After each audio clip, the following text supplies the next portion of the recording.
أعوذ بالله من الشيطان الرجيم. بسم الله الرحمن الرحيم.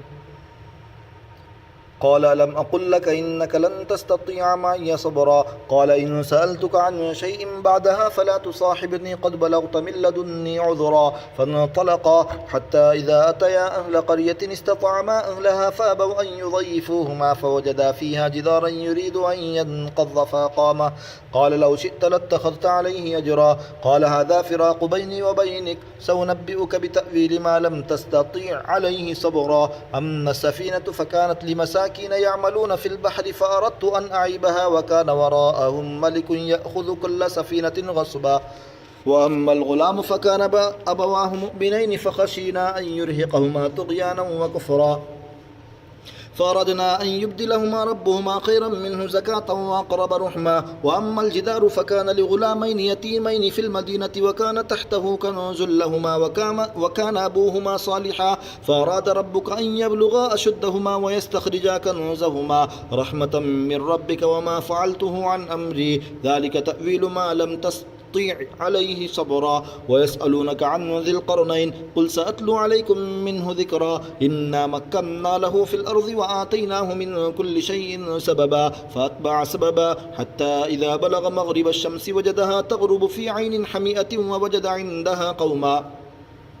قلنا يا ذا القرنين إما أن تعذب وإما أن تتخذ فيهم حسنا قال أما من ظلم فسوف نعذبه ثم يرد إلى ربه فيعذبه عذابا نكرا وأما من آمن وعمل صالحا فله جزاء الحسنى وسنقول له من أمرنا يسرا ثم أتبع سببا حتى إذا بلغ مطلع الشمس وجدها تطلع على قوم لم نجعل لهم من دونها سترا كذلك وقد أحطنا بما لديه خبرا ثم أتبع سببا حتى إذا بلغ بين السدين وجد من دونهما قوما لا يكادون يفقهون قولا قالوا يا ذا القرنين إن يأجوج ومأجوج مفسدون في الأرض فهل نجعل لك خرجا على أن تجعل بيننا وبينهم سدا قال ما مكنني فيه ربي خير فأعينوني بقوة أجعل بينكم وبينهم ردما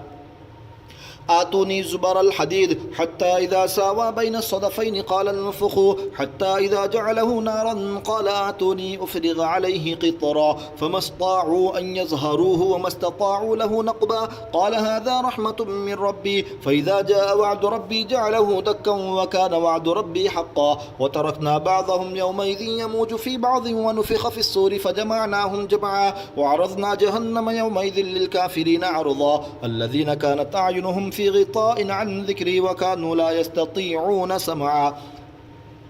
أفحسب الذين كفروا أن يتخذوا عبادي من دوني أولياء إنا أعتدنا جهنم للكافرين نزلا قل هل ننبئكم بالأخسرين أعمالا الذين ضل سعيهم في الحياة الدنيا وهم يحسبون أنهم يحسنون صنعا أولئك الذين كفروا بآيات ربهم ولقائه فحبطت أعمالهم فلا نقيم لهم يوم القيامة وزنا ذلك جزاؤهم جهنم بما كفروا واتخذوا آياتي ورسلي هزوا إن الذين آمنوا وعملوا الصالحات كانت لهم جنات الفردوس نزلا خالدين فيها لا يبغون عنها حولا قل لو كان البحر مدادا لكلمات ربي لنفد البحر قبل أن تنفد كلمات ربي ولو جئنا بمثله مددا قل إنما أنا بشر مثلكم يوحى إلي أنما إلهكم إله واحد فمن كان يرجو لقاء ربه فليعمل عملا صالحا ولا يشرك بعبادة ربه أحدا بسم الله الرحمن الرحيم كافها يا عين صاد ذكر رحمة ربك عبده زكريا إذ نادى ربه نداء خفيا قال رب إني وهن العزم مني واشتعل الرأس شيبا ولم أكن بدعائك رب شقيا وإني خفت الموالي من ورائي وكانت امراتي عاقرا فهب لي من لدنك وليا يرثني ويرث من آل يعقوب واجعله ربي رضيا يا زكريا إنا نبشرك بغلام اسمه يحيى لم نجعل له من قبل سميا قال ربي أنى يكون لي غلام وكانت امراتي عاقرا وقد بلغت من الكبر عتيا قال كذلك قال ربك هو علي هين وقد خلقتك من قبل ولم تك شيئا قال رب اجعل لي آية قال آيتك ألا تكلم الناس 3 ليال سويا فخرج على قومه من المحراب فأوحى إليهم أن سبحوا بكرة وعشيا يا يحيى خذ الكتاب بقوة وآتيناه الحكم صبيا وحنانا من لدنا وزكاة وكان تقيا وبرا بوالديه ولم يكن جبارا عصيا وسلام عليه يوم ولد ويوم يموت ويوم يبعث حيا واذكر في الكتاب مريم إذ انتبذت من أهلها مكانا شرقيا فاتخذت من دونهم حجابا فأرسلنا إليها روحنا فتمثل لها بشرا سويا قالت إني أعوذ بالرحمن منك إن كنت تقيا قال إنما أنا رسول ربك لأهب لك غلاما زكيا قالت أنى يكون لي غلام ولم يمسسني بشر ولم أك بغيا قال كذلك قال ربك هو علي هين ولنجعله آية للناس ورحمة منا وكان أمرا مقضيا فحملته فانتبذت به مكانا قصيا فأجاءها المخاض إلى جذع النخلة قالت يا ليتني مت قبل هذا وكنت نسيا منسيا فناداها من تحتها ألا تحزني قد جعل ربك تحتك سريا وهزي إليك بجذع النخلة تساقط عليك رطبا جنيا فكلي واشربي وقري عينا فإما ترين من البشر أحدا فقولي إني نذرت للرحمن صوما فلن أكلم اليوم إنسيا فاتت به قومها تحمله قالوا يا مريم لقد جئت شيئا فريا يا أخت هارون ما كان أبوك امرأ سوء وما كانت أمك بغيا فأشارت إليه قالوا كيف نكلم من كان في المهد صبيا قال إني عبد الله آتاني الكتاب وجعلني نبيا وجعلني مباركا أينما كنت وأوصاني بالصلاة والزكاة ما دمت حيا وبرا بوالدتي ولم يجعلني جبارا شقيا والسلام علي يوم ولدت ويوم أموت ويوم أبعث حيا ذلك عيسى بن مريم قول الحق الذي فيه يمترون ما كان لله أن يتخذ من ولد سبحانه إذا قضى أمرا فإنما يقول له كن فيكون وإن الله ربي وربكم فاعبدوه هذا صراط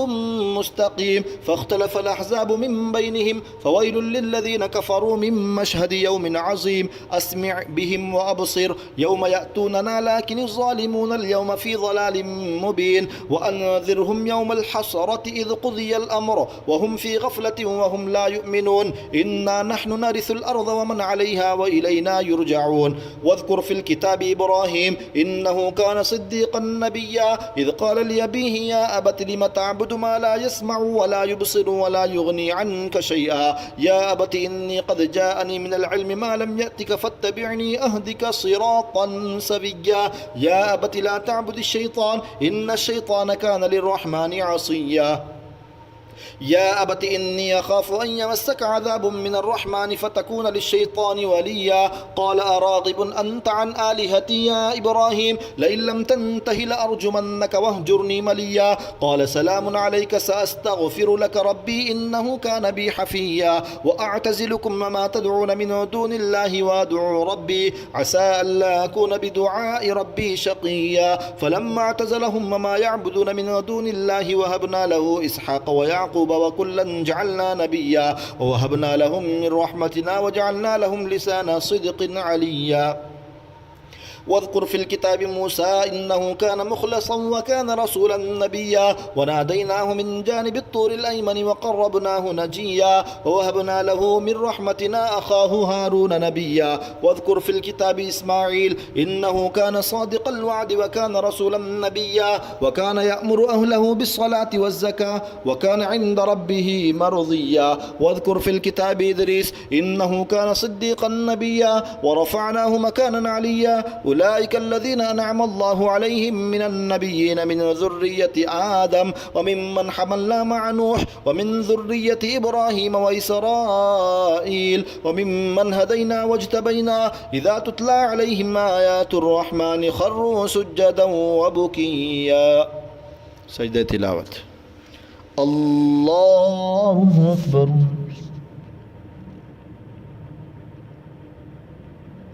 الله أكبر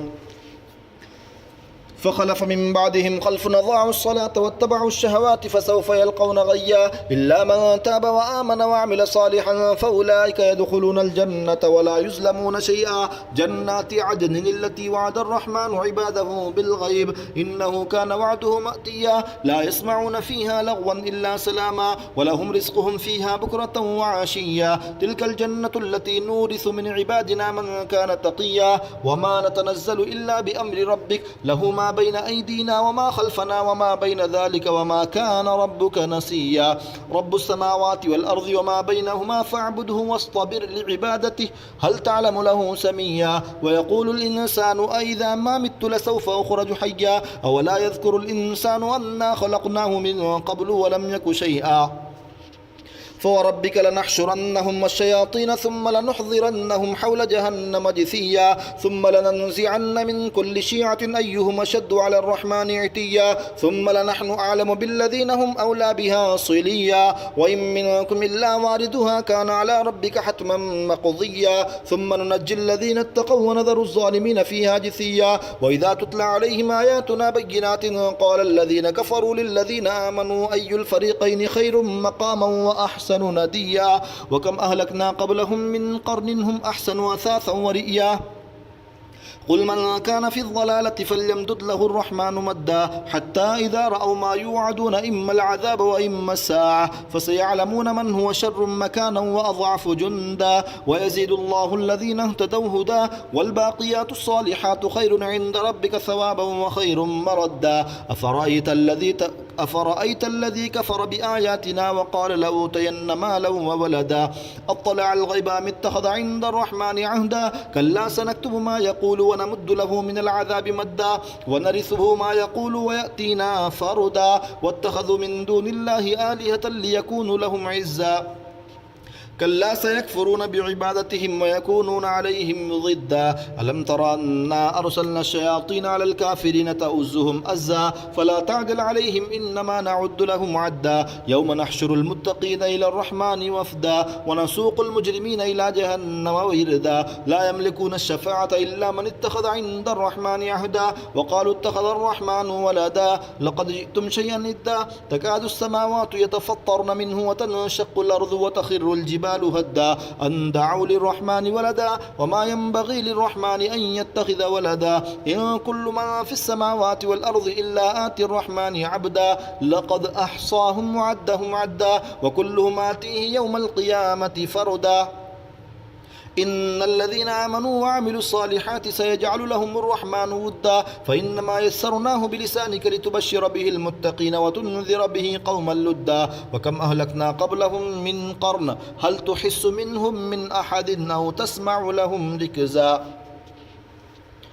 بسم الله الرحمن الرحيم طه ما أنزلنا عليك القرآن لتشقى إلا تذكرة لمن يخشى تنزيلا ممن خلق الأرض والسماوات العلى الرحمن على العرش استوى له ما في السماوات وما في الأرض وما بينهما وما تحت الثرى وإن تجهر بالقول فإنه يعلم السر وأخفى الله لا إله إلا هو له الأسماء الحسنى وهل أتاك حديث موسى إذ رأى نارا فقال لأهلهم كثوا إني آنست نارا لعلي آتيكم منها بقبس أو أجد على النار هدى فلما أتاها نودي يا موسى إني أنا ربك فاخلع عليك إنك بالوادي المقدس طوى وأنا اخترتك فاستمع لما يوحى إنني أنا الله لا إله إلا أنا فاعبدني وأقم الصلاة لذكري إن الساعة آتية أكاد أخفيها لتجزى كل نفس بما تسعى فلا يصدنك عنها من لا يؤمن بها واتبع هواه فتردى وما تلك بيمينك يا موسى قال هي عصاي أتوكأ عليها وأهش بها على غنمي ولي فيها مآرب أخرى قال ألقها يا موسى فألقاها فإذا هي حية تسعى قال خذها ولا تخف سنعيدها سيرتها الأولى واضمم يدك إلى جناحك تخرج بيضاء من غير سوء آية أخرى لنريك من آياتنا الكبرى اذهب إلى فرعون إنه طغى قال رب اشرح لي صدري ويسر لي أمري أمري واحلل عقدة من لساني يفقه قولي واجعل لي وزيرا من أهلي هارون أخي اشدد به أزري وأشركه في أمري كي نسبحك كثيرا ونذكرك كثيرا إنك كنت بنا بصيرا قال قد أوتيت سؤلك يا موسى ولقد مننا عليك مرة أخرى إذ أوحينا إلى أمك ما يوحى أن اقذفيه في التابوت فاقذفيه في اليم فليلقه اليم بالساحل يأخذه عدو لي وعدو له وألقيت عليك محبة مني ولتصنع على عيني إذ تمشي أختك فتقول هل أدلكم على من يكفل فرجعناك إلى أمك كي تقر عينها ولا تحزن وقتلت نفسا فنجيناك من الغم وفتناك فتونا فلبثت سنين في أهل مدين ثم جئت على قدر يا موسى واصطنعتك لنفسي اذهب أنت وأخوك بآياتي ولا تنيا في ذكري اذهبا إلى فرعون إنه طغى فقولا له قولا لينا لعله يتذكر أو يخشى قالا ربنا إننا نخاف أن يفرط علينا أو أن يطغى قال لا تخافا إنني معكما أسمع وأرى فأتياه فقولا إنا رسول ربك فأرسل معنا بني إسرائيل ولا تعذبهم قد جئناك بآية من ربك والسلام على من اتبع الهدى إنا قد أوحي إلينا أن العذاب على من كذب وتولى قال فمن ربكما يا موسى قال ربنا الذي أعطى كل شيء خلقه ثم هدى قال فما بال القرون الأولى قال علمها عند ربي في كتاب لا يضل ربي ولا ينسى الذي جعل لكم الأرض مهدا وسلك لكم فيها سبلا وأنزل من السماء ماء فأخرجنا به أزواجا من نبات شتى كلوا ورعوا أنعامكم إن في ذلك لآيات لأولي النهى منها خلقناكم وفيها نعيدكم ومنها نخرجكم تارة أخرى ولقد أريناه آياتنا كلها فكذب وآبى قال جئتنا لتخرجنا من أرضنا بسحرك يا موسى فلنأتينك بسحر مثله فاجعل بيننا وبينك موعدا لا نخلفه نحن ولا أنت مكانا سوى قال موعدكم يوم الزينة وأن يحشر الناس ضحى فتولى فرعون فجمع كيده ثم أتى قال لهم موسى ويلكم لا تفتروا على الله كذبا فيسحتكم بعذاب وقد خاب من افترى فتنازعوا أمرهم بينهم وأسروا النجوى قالوا إن هذان لساحران يريدان أن يخرجاكم من أرضكم بسحرهما ويذهبا بطريقتكم المثلى فأجمعوا كيدكم ثم أتوا صفا وقد أفلح اليوم من استعلى قالوا يا موسى إما أن تلقي وإما أن نكون أول من ألقى قال بل ألقوا فإذا حبالهم وعصيهم يخيل إليه من سحرهم أنها تسعى فأوجس في نفسه خيفة موسى قلنا لا تخف إنك أنت الأعلى وألق ما في يمينك تلقف ما صنعوا إنما صنعوا كيد ساحر ولا يفلح الساحر حيث أتى فألقي السحرة سجدا قالوا آمنا برب هارون وموسى قال آمنتم له قبل أن آذن لكم إنه لكبيركم الذي علمكم السحر فلأقطعن أيديكم وأرجلكم من خلاف ولأصلبنكم في جذوع النخل ولتعلمن أينا أشد عذابا وابقى قالوا لن نؤثرك على ما جاءنا من البينات والذي فطرنا فاقض ما أنت قاض إنما تقضي هذه الحياة الدنيا إنا آمنا بربنا ليغفر لنا خطايانا وما أكرهتنا عليه من السحر والله خير وابقى إنه من يأت ربه مجرما فإن له جهنم لا يموت فيها ولا يحيا ومن يأته مؤمنا قد عمل الصالحات فأولئك لهم الدرجات العلى جنات عدن تجري من تحتها الأنهار خالدين فيها وذلك جزاء من تزكى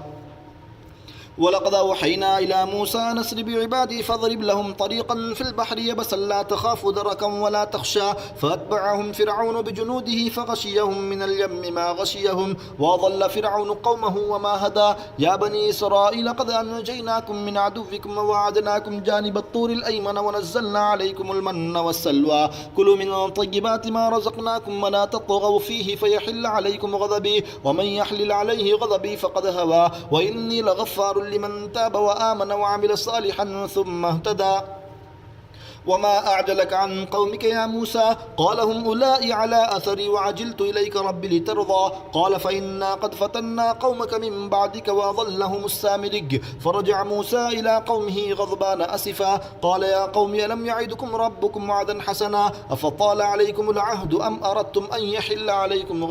غضب من ربكم فأخلفتم موعدي؟ قالوا ما أخلفنا موعدك بملكنا ولكننا حملنا أوزارا من زينة القوم فقذفناها فكذلك ألقى السامري. فأخرج لهم عجلا جسدا له خوار فقالوا هذا إلهكم وإله موسى فنسي أفلا يرون ألا يرجعوا إليهم قولا ولا يملك لهم ضرا ولا نفعا. ولقد قال لهم هارون من قبل يا قوم إنما فتنتم به وإن ربكم الرحمن فاتبعوني وأطيعوا أمري. قالوا لن نبرح عليه عاكفين حتى يرجع إلينا موسى. قال يا هارون ما منعك إذ رأيتهم ضلوا ألا تتبعني أفعصيت أمري؟ قال يا ابن أم لا تأخذ بلحيتي ولا برأسي إني خشيت أن تقول فرقت بين بني إسرائيل ولم ترقب قولي. قال فما خطبك يا سامري؟ قال بصرت بما لم يبصروا به فقبضت قبضة من أثر الرسول فنبذتها وكذلك سولت لي نفسي. قال فاذهب فإن لك في الحياة أن تقول لا مساس وإن لك موعدا لن تخلفه وانظر إلى إلهك الذي ظلت عليه عاكفا لنحرقنه ثم لننسفنه في اليم نسفا إنما إلهكم الله الذي لا إله إلا هو وسع كل شيء علما كذلك نقص عليك من أنباء ما قد سبق وقد آتيناك من لدنا ذكرا من أعرض عنه فإنه يحمل يوم القيامة وزرا خالدين فيه وساء لهم يوم القيامة حملا يوم ينفخ في الصور ونحشر المجرمين يومئذ زرقا يتخافتون بينهم إن لبثتم إلا عشرا نحن أعلم بما يقولون إذ يقول أمثلهم طريقة إن لبثتم إلا يوما ويسألونك عن الجبال فقل ينسفها ربي نسفا فيذروها قاعا صفصفا لا ترى فيها عوجا ولا أمتا يومئذ يتبعون الداعي لا عوج له وخشعت الأصوات للرحمن فلا تسمع إلا همسا يومئذ لا تنفع الشفاعة إلا من أذن له الرحمن ورضي له قولا يعلم ما بين أيديهم وما خلفهم ولا يحيطون به علما وعنت الوجوه للحي القيوم وقد خاب من حمل ظلما ومن يعمل من الصالحات وهو مؤمن فلا يخاف ظلما ولا هضما وكذلك أنزلناه قرآنا عربيا وصرفنا فيه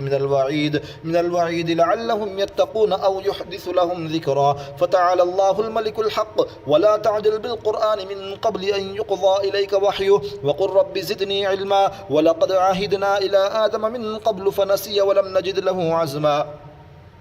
وإذ قلنا للملائكة اسجدوا لآدم فسجدوا إلا إبليس أبى فقلنا يا آدم إن هذا عدو لك ولزوجك فلا يخرجنكما من الجنة فتشقى إن لك ألا تجوع فيها ولا تعرى وأنك لا تظمأ فيها ولا تضحى فوسوس إليه الشيطان قال يا آدم هل أدلك على شجرة الخلد وملك لا يبلى فأكلا منها فبدت لهما سوآتهما وطفقا يخصفان عليهما من ورق الجنة وعصى آدم ربه فغوى ثم اجتباه ربه فتاب عليه وهدى قال اهبطا منها جميعا بعضكم لبعض عدو فإما يأتينكم مني هدى فمن اتبع هداي فلا يضل ولا يشقى